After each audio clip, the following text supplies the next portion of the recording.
మొత్తంగా BJP BRS ఆడుతున్న దొంగాటకం. తర్వాత ఇది కాదనుకుంటే పవన్ దాడి చేపిస్తారు. ఇక్కడ రేపు ఇంకొక ఆయన వస్తాడు. కాంగ్రెస్ ప్రభుత్వం ఉన్న దగ్గర ఇన్స్టెబిలిటీ ఉన్నది అని చెప్పే కుట్ర ఇది. ఇలా ముఖ్యమంత్రి ఏది మాట్లాడని, ముఖ్యమంత్రి ఏది మాట్లాడితే దాంట్లో ఒక తప్పును తీసి ప్రచారం చేయడం. ఈ నిన్నటికి నిన్న స్కూల్స్ అంటారు, ఆ మొన్న హిట్లర్ అంటారు, ఈరోజు ఇంకోటి అంటారు. నువ్వు ఏదైనాది ఈ ప్రాపగండా స్ట్రాటజీ. ఇది నాదిగా కట్ చేసి వెనకటికి పెట్టి చూసినావు అట్లా. అంటే పాకిస్తాన్ ప్రేమికుడు అని, మరి రష్యా ప్రేమికుడిని ఎవడేమంటలేడు.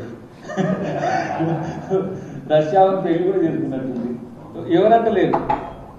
ఆమె కూడా క్రిస్టియన్ అనుకుంటా. సరే ఆ రోజు కూడా నేను చెప్పిన, మరి నాకంటే మోడీ పాకిస్తాన్ ప్రేమికుడు కదా, మరి అది ఎందుకు మాట్లాడతలేరు?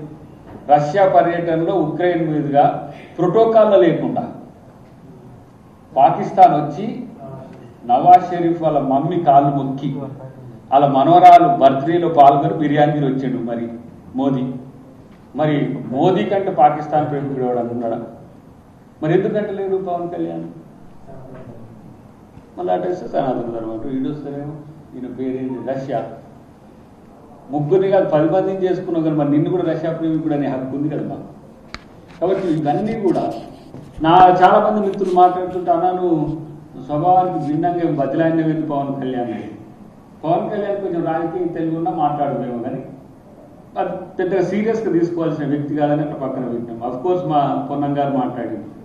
కానీ సగటు తెలంగాణ వాదుల్లో ఒక భయం ఎందుకు వచ్చిందంటే, ఈ హైదరాబాదును ఏదో ఏం సిటీ అది, హైదరాబాదును యూనియన్ టెరిటరీ చేయడానికి